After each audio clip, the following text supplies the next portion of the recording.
Ibu yang dikasih Tuhan, kita sedang berada dalam suasana Paskah, kebangkitan Kristus, dan dalam waktu yang tidak lama di bulan Mei yang akan datang, kita merayakan kenaikan Tuhan Yesus ke surga.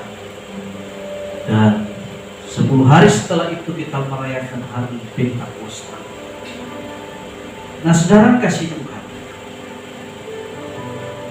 pribadi Tuhan Yesus telah dinubuatkan 750 tahun sebelum Masehi atau sebelum kelahiran daripada Tuhan Yesus, yang dinubuatkan oleh seorang nabi yang bernama Yesaya.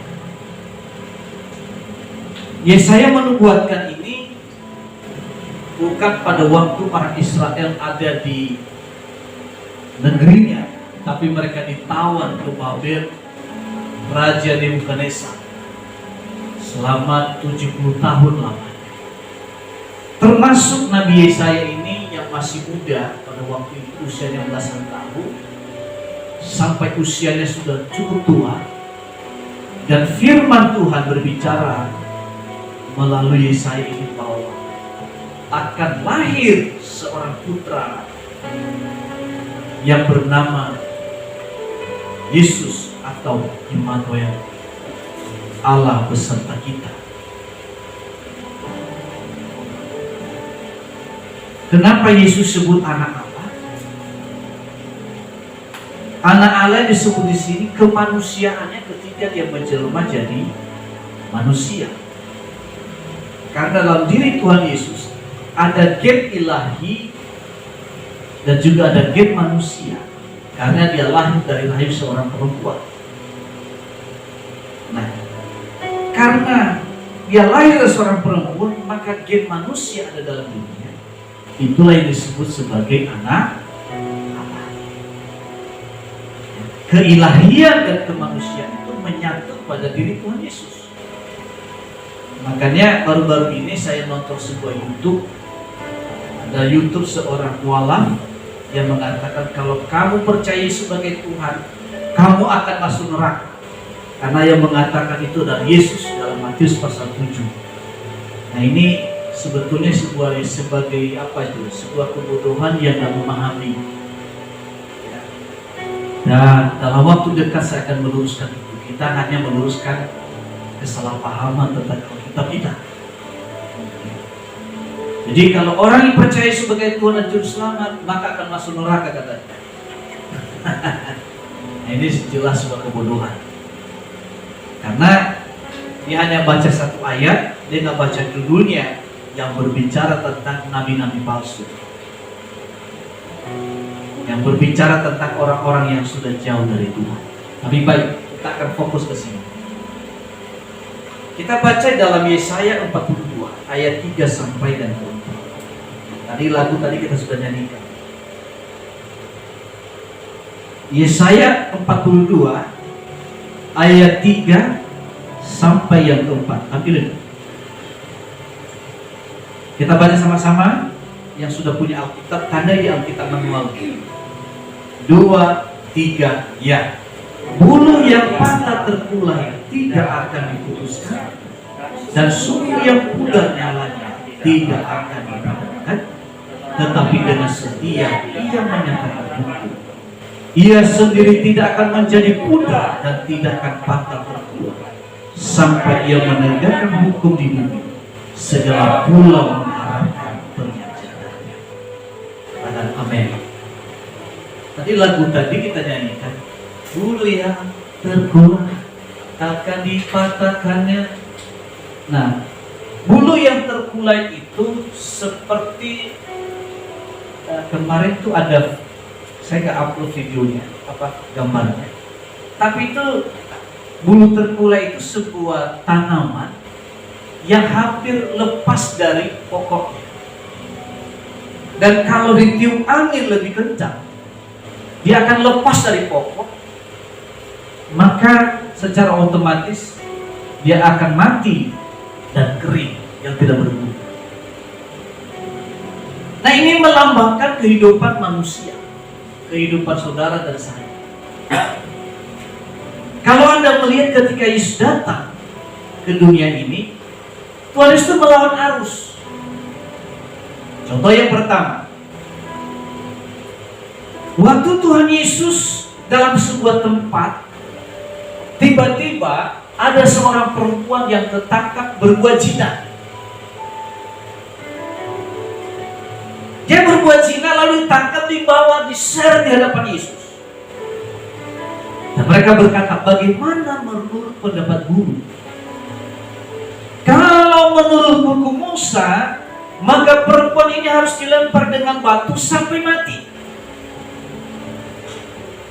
Walaupun mereka juga sebetulnya mereka menegakkan hukum Musa, tapi juga melanggar hukum Musa. Dalam hukum Musa, yang dirajam batu itu bukan hanya perempuan, tapi laki-lakinya juga. Tapi herannya pada waktu itu, laki-lakinya yang dibawa, perempuannya yang diseret. Nah waktu itu Tuhan Yesus sudah ngomong, dia hanya menunduk ke tangan, ya, dia menggoreskan tangan, lalu berdiri, dia mengatakan, siapa yang tidak berdosa di antara kamu? Hendaklah yang pertama yang melempar perempuan ini dengan batu.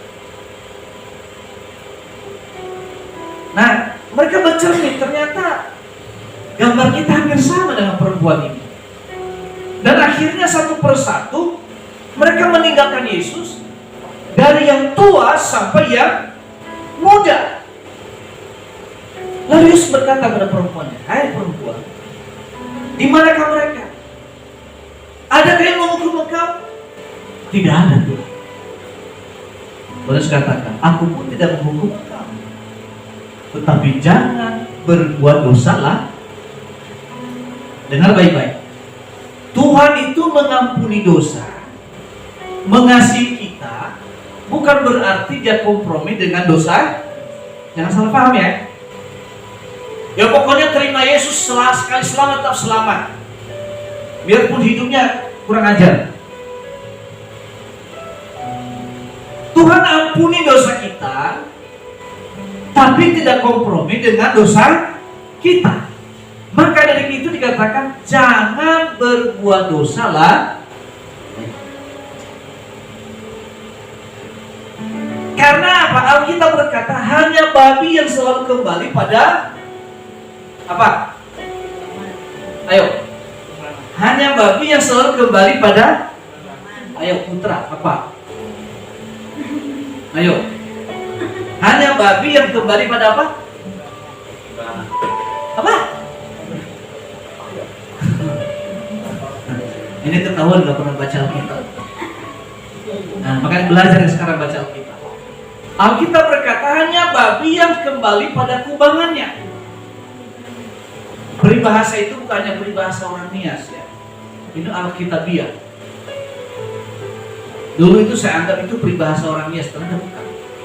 Dan hanya anjing yang memakan kembali apa? Pernah nggak lihat anjing makan muntahnya? Nah, Tuhan katakan jangan berikan mutiara kepada babi. Artinya begini, seperti Tuhan katakan, setiap orang Kristen yang tidak menghargai kasih karunia Tuhan, orang itu babi. Sepertinya ya, orang itu babi, jangan berikan yang ilahi kepada orang itu. Paham maksud saya? Orang yang tidak menghargai kasih karunia Tuhan, tidak menghargai berkat Tuhan, sepertinya Tuhan katakan orang itu babi. Jangan berikan yang ilahi kepada orang. Ya, ini keras ya bahasa Tuhan Yesus. Oleh karena itu Tuhan Yesus katakan, saya tidak menghukum kamu apapun dosamu meskipun merah seperti kesumba. Tuhan membuat yang putih seperti salju. Tetapi jangan berbuat dosa lah. Dengar baik-baik ya. Jangan matanya jelalatan. Ya. Dulu mata keranjang, sekarang jangan mata ember.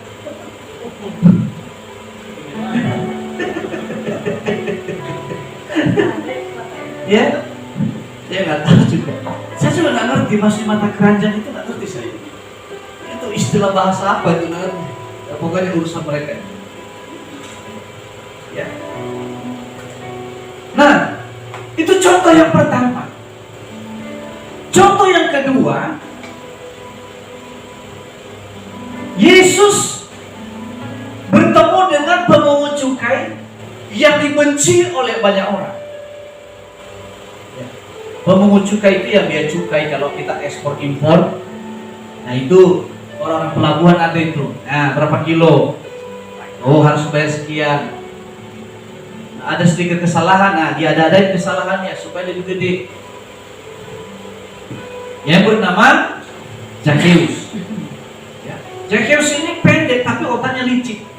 Hati-hati dengan orang pendek. Jangan main-main. Loh, jangan, nggak bodoh loh. Jangan remehkan orang pendek. Itu pinter ya. Nanti cari referensinya di majalah Pop. Perkumpulan orang pendek. Dituliskan profesor-profesor kebanyakan orang pendek. Ya. Jadi jangan minder bagi yang pendek-pendek, berbahagialah kamu.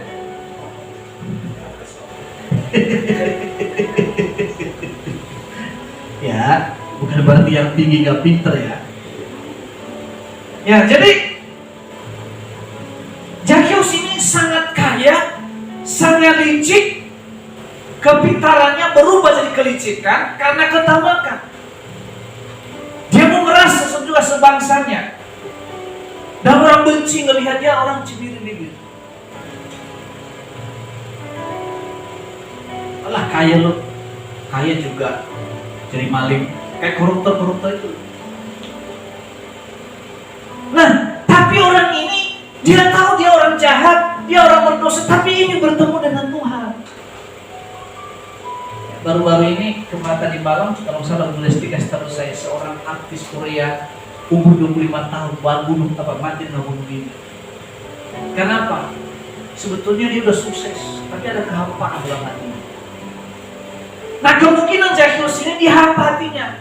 Dia mendengar kalau Yesus memberitakan firman itu membangkitkan semangat. Bayangkan yang buta melihat, yang tuli mendengar, yang timpang maka kakinya normal kembali, yang matanya bulat itu menjadi normal kembali.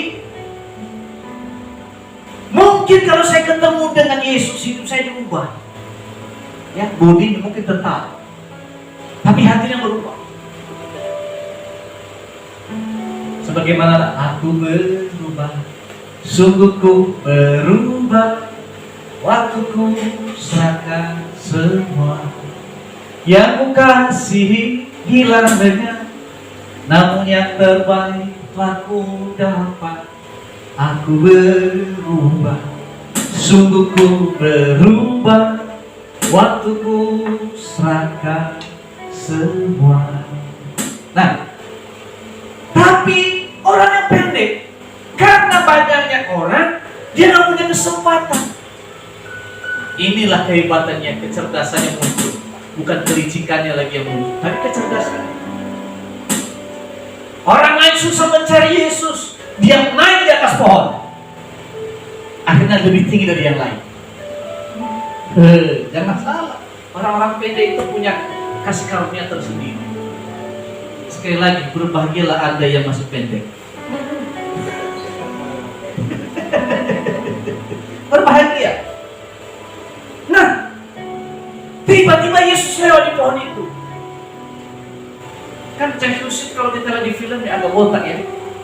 Ya Tuhan nggak ngomong, ya gundul turun, nggak ngomong begitu.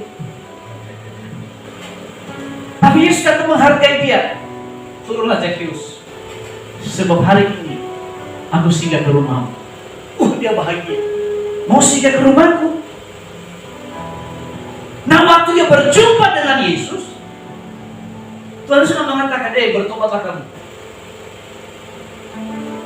Tuhan nggak ngomong, dodol, berubah kamu. Nggak begitu. Karena kan orang yang paling rendah di mata masyarakat. Tidak. Yesus hanya datang ke sana, bertemu dengan dia, dan dia berbahagia dan luar biasa, dan gembira luar biasa. Lalu kemudian pun tiba-tiba dia mengatakan, Tuhan, hari ini juga aku setengah dari milikku aku bagikan bagi orang miskin. Dan kalau ada yang kuperas, saya kembalikan 4 kali lipat. Dan hari itu Tuhan Yesus berkata, keselamatan telah datang di rumah itu, sebab orang ini juga keturunan Abraham. Berjumpanya dengan Yesus, hidupnya berubah. Ada lagu yang mengatakan begini, Mas perak dan permata tiada artinya, ku ingin lebih dekat bersekutu denganmu, jadikan hamba setia kepada lebih dari segalanya. Ku ingin Kau Tuhan, Mas perak dan permata tiada artinya, ku ingin lebih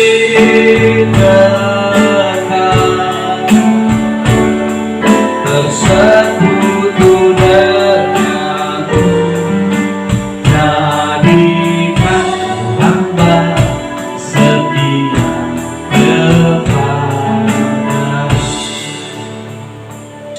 Waktu dia berjumpa dengan Yesus, yang selama ini orang cari, berjuang mencari, yang merasa itu tidak ada gunanya, ketika dia berjumpa dengan Yesus. Saudara, orang kaya aja cari Yesus, artinya masih rendah hati. Yang anehnya udah miskin, jauh dari Tuhan, itu lebih hidupnya lebih kacau. Ya. Saudara, ini contoh yang kedua. Dan contoh yang ketiga, yaitu perempuan yang mengurapi Tuhan Yesus menjelang hari kematian. Ini perempuan ini kehidupannya adalah yang kita kenal hari-hari ini PSK atau WTS. Tahu PSK? Hidupnya hanya menyenangkan laki-laki, dan kalau laki-laki itu disenangkan melalui pelayanannya, selain daripada perjanjian mereka, dia akan mendapatkan tips sekaligus menjadi langganan. Nah, ini kehidupan perempuan ini. Nah, Yesus itu punya murid yang bernama Simon, orang Farisi, ahli Taurat, datang ke rumahnya. Lalu bersama dengan murid-murid yang lain. Nah, perempuan ini, perempuan berdosa ini, mematahkan buli-buli yang harganya 300, yang besar 300 dinar. 300 dinar itu upah orang setahun kerja. Kalau acuannya gaji kita misalnya 5 juta, berarti kurang lebih 60 juta ya? Betul ya? 5 kali 10 sama dengan 50, 60 juta. Satu botol itu. Nah, perempuan ini dipatahkan lalu mengurapi kaki Tuhan Yesus. Nah, ada seorang ahli Taurat ini, murid Yesus. Kalau dia seorang nabi, tentu dia tahu perempuan ini siapa dan dosa-dosa apa yang diperbuat. Kalau kita berkata, manusia melihat fisik, tapi Tuhan melihat hati. Nah, waktu dia bersungguh-sungguh dalam hati, tiba-tiba Yesus ngomong, Simon, aku tahu perempuan ini. Tiba-tiba kaget. Aku tanya kepada kamu, ada seorang yang punya hutang 10 dinar dan ada yang berutang 5 dinar. Dua-duanya mereka nggak bisa bayar. Karena Tuhan mereka tahu mereka nggak bisa bayar, dihapus kedua-duanya. Kurang lebih ceritanya ya, mungkin saya nggak nanti coba baca. Pertanyaan saya kepada kamu, manakah yang lebih banyak berterima kasih? Simon mengatakan, orang yang telah banyak dihapus hutangnya. Betul kan? Kalau begitu, betul yang kamu katakan, Simon. Perempuan ini karena dosanya telah banyak diampuni, maka dia berbuat baik lebih besar. Aku masuk ke rumahmu, kamu tidak membasuh kakiku, tapi dia meminyaki kaki. Aku masuk ke rumahmu, kamu tidak mencium aku, tapi dia mencium terus kaki. Lalu kemudian juga Yudas murid Yesus mengatakan, kenapa sih 300 dinar ini tidak dijual bagi orang miskin? Ini pemborosan. Nah, memang dia mata duitan. Bagi Tuhan tidak ada pemborosan, kecuali kita salah menempatkan. Ini pemborosan.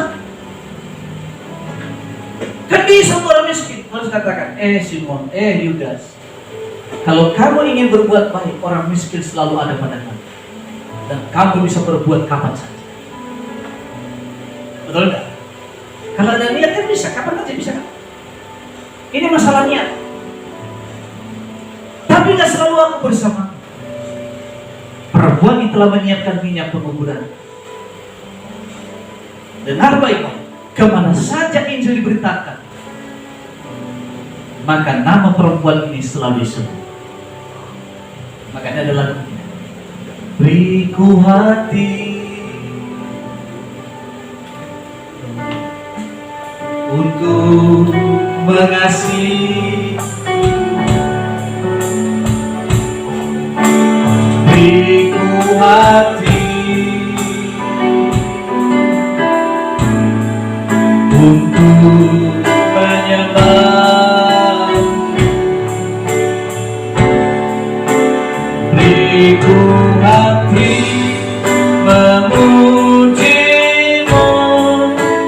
dan mengasihi Engkau seperti wanita yang datang mengurapiku.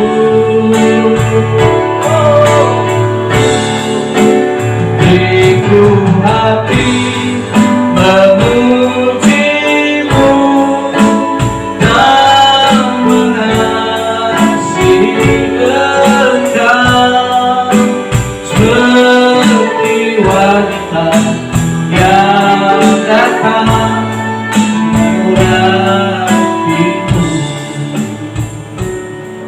Ini perempuan berdosa. Dan ayat selanjutnya kita baca. Ini tadi namanya bulu terkulai, tidak diputus. Kita loh yang disebutkan sebagai seorang Zakius tadi. Perempuan yang berzina tadi itu melambangkan hidup. Perempuan yang mengurapi Tuhan tadi itu melambangkan hidup.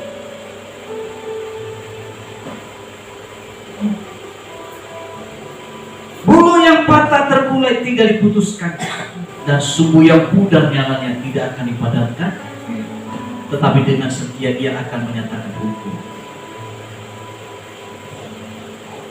Artinya begini, Tuhan Yesus bekerja itu nggak setengah-setengah. Dia tuntas sampai pada kelanjutan. Jadi kalau kita bekerja dalam hidup ini, kita harus tuntas. Tidak boleh setengah. Dengar baik-baik. Kalau kita sudah mengerjakan sesuatu, harus tuntas. Jangan setengah. Suka nggak suka, senang nggak senang, harus tuntaskan. Contoh begini, kalau ada orang bangun rumah, ini ada istilahnya tuh, kalau orang bangun rumah tiba-tiba dia patah di tengah jalan, ganti lagi, gak jadi-jadi. Nah ini bicara orang apa? Dia nggak punya planning dalam hidup, nggak punya perhitungan. Akhirnya apa terjadi? Apa yang dia bangun nggak akan jadi-jadi. Maka dari itu perlu dalam hidup kita itu punya perencanaan. Bangunan ini ada dibangun dengan sebuah perencanaan. Fondasinya dirancang sesuai ketinggian. Semakin tinggi bangunan, maka fondasinya juga harus semakin dalam. Satu. Kedua, ada perhitungan konstruksi tanahnya. Nah, ini tanah yang mengandung air. Ini tanah yang bentuknya tanahnya itu tanah liat atau tanah yang bagaimana? Ada hitungan. Supaya apa? Ketika ada gempa, ketika konstruksinya bagus, maka terjadi tarik menarik atas gedung ini, sehingga tidak mudah roboh, tidak mudah hancur. Kenapa? Ada hitungannya. Lagi begini, orang bangun tol itu ada hitungan juga. Kalau mobil berjalan dalam kecepatan, getaran itu berapa dalam menekan itu sebuah tiang. Ya. Lalu kemudian kalau truk berhenti, perjalanannya macet, maka kekuatannya berapa lama, seberapa kuat, dan berapa tahun harus bertahan itu. Ada hitungan. Nah, Tuhan Yesus itu bekerja dengan perhitungan, bekerja dengan planning, dengan tujuan yang jelas. Kalau kita bangun rumah, harus punya tujuan yang jelas. Kita bangun rumah tangga, harus punya tujuan yang jelas. Harus spesifik. Ketika kami mengambil keputusan menikah dengan Bu Lesti, kami punya perencanaan, tahap-tahapan. Ini. Ya, perempuan satu ini memang punya kelebihan tersendiri, suka mendorong. Dorong, betul. Kami bisa beli rumah, itu dorongan beliau juga. Kan kita nekat-nekatan ini. Dulu beli mobil juga sama, nekat juga, didorong. Nah, makanya harus ada hubungan yang baik antara suami istri, itu penting. Semuanya didorong-dorong. Nah, ketika pandemi, kita mau buka gereja, itu juga dorongan. Jangan mengandalkan gedung Advent, cari tempat yang baru dulu. Itu didorong-dorong dulu. Nah, artinya ada kerjasama yang baik, meskipun juga banyak perbedaan. Ada perbedaan, banyak perbedaan di antara kami, tapi kami menjadi tim yang solid. Haleluya, amin. Nah, ini penting. Maka dari itu dalam keluarga tidak lebih tinggi suami atau tidak lebih rendah perempuan. Posisinya sama dengan fungsi yang berbeda. Beliau konsisten. Kalau bilang jangan. Nah, kalau saya itu masih ada kebijakan tersendiri. Nah, sebetulnya nggak bagus juga kalau berlebihan. Ya kan? Contoh begini, Utari ini sempat ngomong ke saya, Pak Petrus suka banget nolong orang, tapi banyak banget nggak tahu terima kasih. Anak saya itu juga komplain yang sama. Cuma selalu saya katakan, selagi saya bisa, ya saya melakukannya.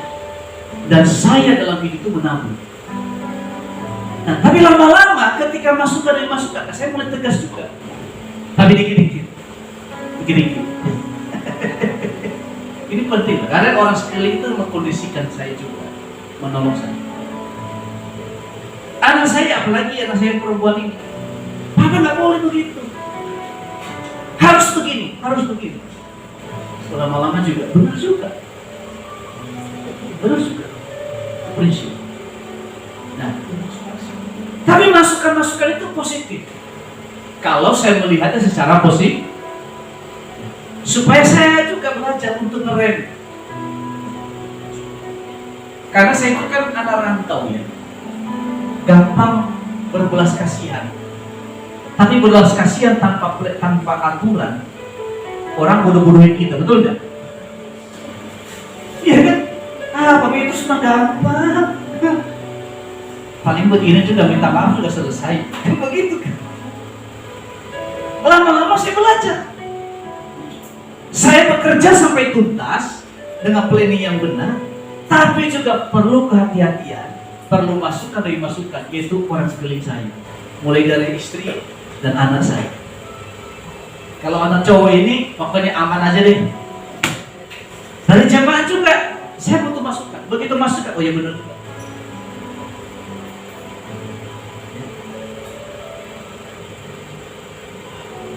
Nah, Tuhan Yesus katakan, tetapi dengan setia ia menyatakan hukum. Hukum apa? Hukum yang ditegakkan Tuhan Yesus adalah belas kasihan. Katakan belas kasihan. Catat baik-baik, belas kasihan yang gak konyol. Ya. Anda berbuat baik bagi orang jahat, kasih uang dia 100.000, dia gunakan untuk minum-minuman. Itu belas kasihan bukan? Kita mendorong dia binasa. Kamu ngasih tumpangan bagi pemalas, lama-lama kamu jadi budaknya, betul nggak? Betul nggak?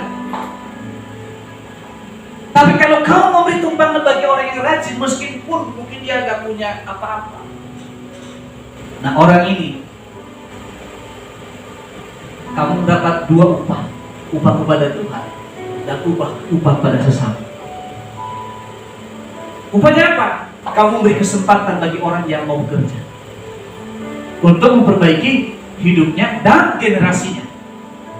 Upah kita kepada Tuhan, karena Yesus itu punya pribadi berbelas kasihan, kita belajar menjadi serupa dengan Kristus, yaitu berbuat baik.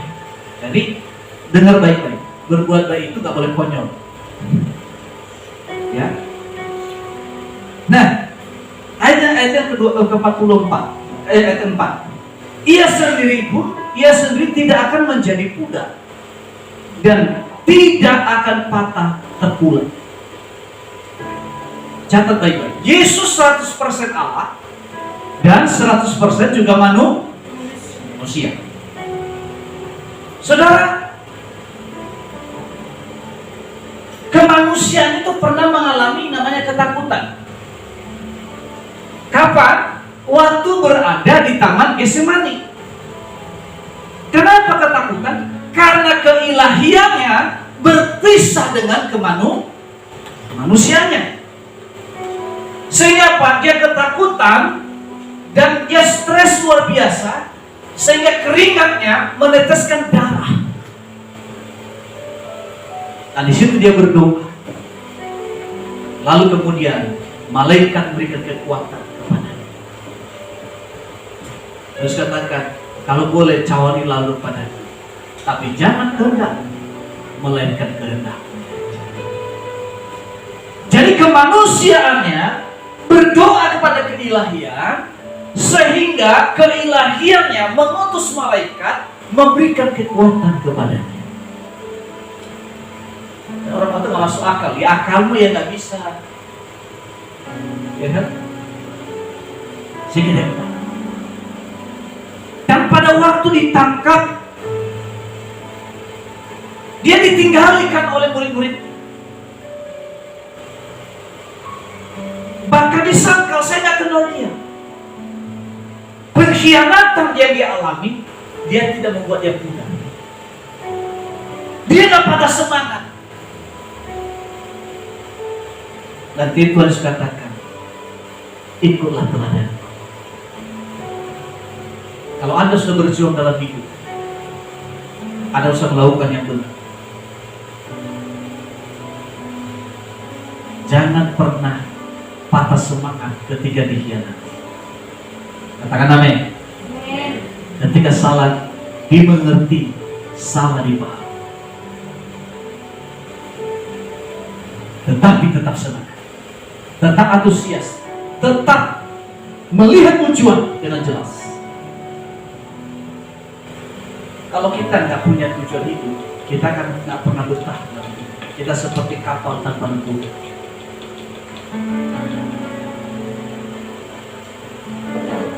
Sampai ia menegakkan hukum di bumi, segala pulau mengharapkan pengajar.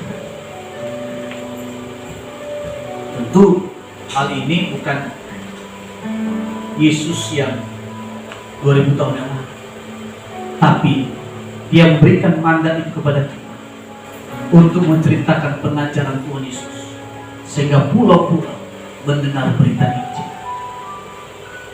Saudara, khotbah hari ini itu banyak pulau juga yang mendengarkan. Mungkin kita nggak bisa kesana, tapi pesan ini bisa didengarkan di berbagai tempat.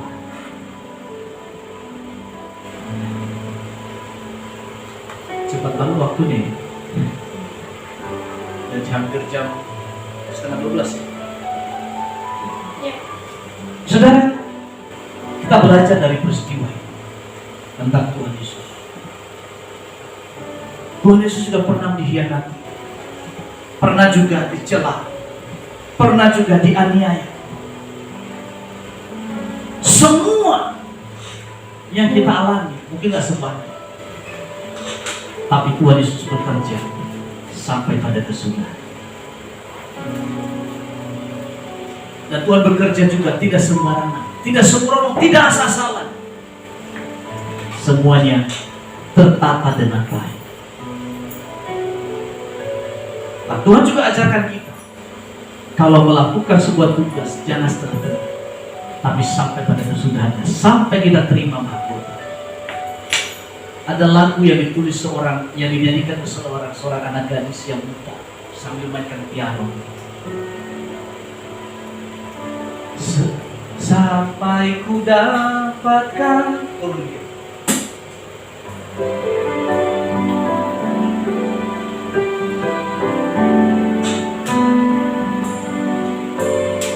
sampai ku dapatkan mahkota kehidupan di dalam kerajaan.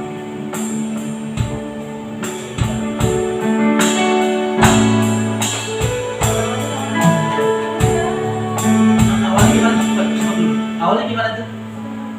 Sampai ku dapatkan mahkota kehidupan di dalam kerajaan. Aduh, dulu jadi lupa saya teksnya itu. Ya, jadi bekerja sampai selesai.